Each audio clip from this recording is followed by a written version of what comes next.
Alright, this is my favorite way to get a campfire going. Is one of my Adventure Bob fire starters near a log like this, and then make kind of a teepee shape with kindling over the top of that, right over the fire.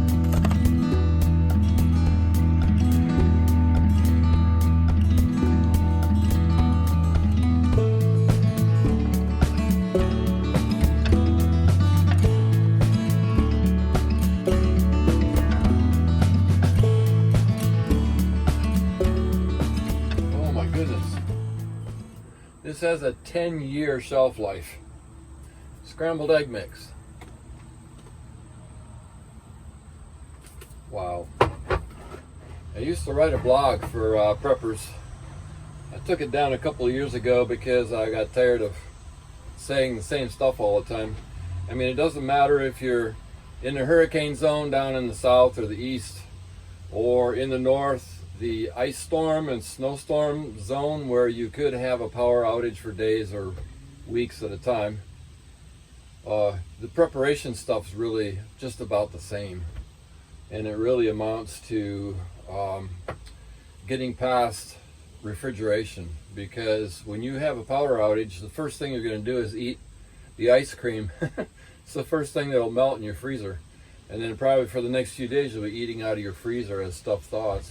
But after that, it's going to be canned goods, you know. Sliced potatoes in a can. The shelf life is 3 or 4 years. Of course, you know that just because it says Best Buy on the date, that doesn't mean that it's no good at that point. Usually, I have a rule of thumb. I double the shelf life of stuff in my mind. That is not advice for anybody. That's just what I do. Canned meats, 3 to 5 years shelf life. It's I did a video one time you guys might have seen on the chicken salad sandwich. Yeah. The bread in the store is going to run out if you have a power outage. The first thing, of course, is toilet paper. The next thing is bread in fresh fruits and vegetables. So get stuff canned. One of the advantages of canned stuff is usually there's water content there, so it helps you with your hydration as well. And stuff that's dried or stuff that's canned, that's the way to go. So when the pandemic struck, Kay and I didn't go to the store for about 3 months. We had our food delivered to us at home. And then we started venturing to the store, but trying to keep our visits to the store at a minimum.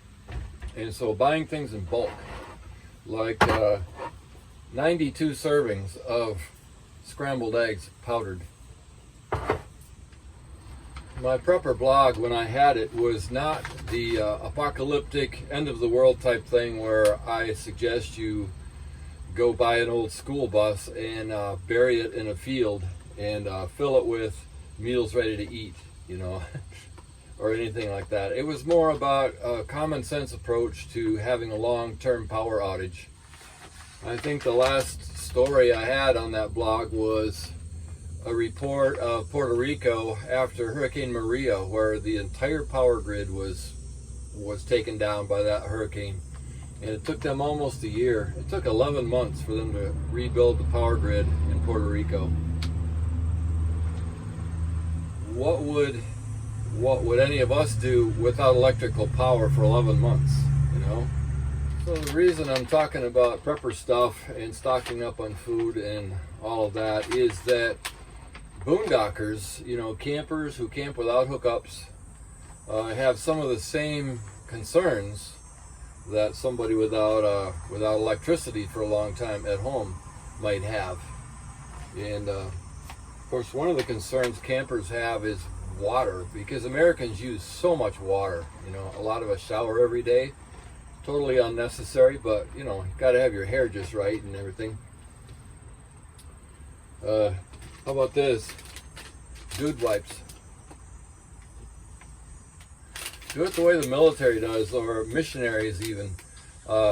when water is not available, they'll just do a sponge bath with handy wipes, diaper wipes basically. Dude wipes, man. Pop the perforation and let it rip, dude. So I thought I would mention a few tips anyway, because a lot of us feel like we're camping at home with the pandemic because we're not going to the store that often, and we're trying to isolate, stay away from people. Well, that's a boondocking thing forever, you know. That's what campers do, generally, trying to get away from people. A lot of the ideas are pretty widespread sensible. I mean, you have a propane tank under your gas grill, right, out on your patio. How about getting an extra tank and keeping it full, keeping the tanks full, so that way you have a way to cook if the power goes off or if the gas, you know, runs out. Keeping your gas tank full on your car or your truck is a good idea. Then you're not stuck in a power outage or a fuel shortage situation with an empty tank and not being able to bug out or get to the next spot where you need to be. But there's a reason why they call it disaster preparedness, and that is you have to be prepared in advance.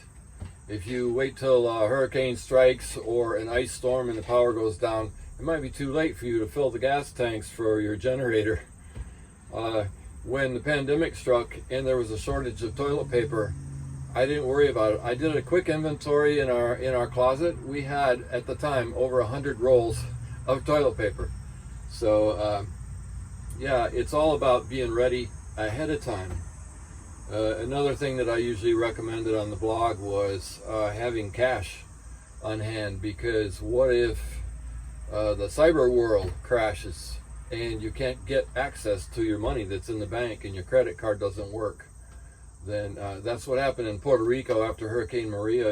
It quickly became a cash-only culture, economy, because the banks couldn't process anything. Check this out, man.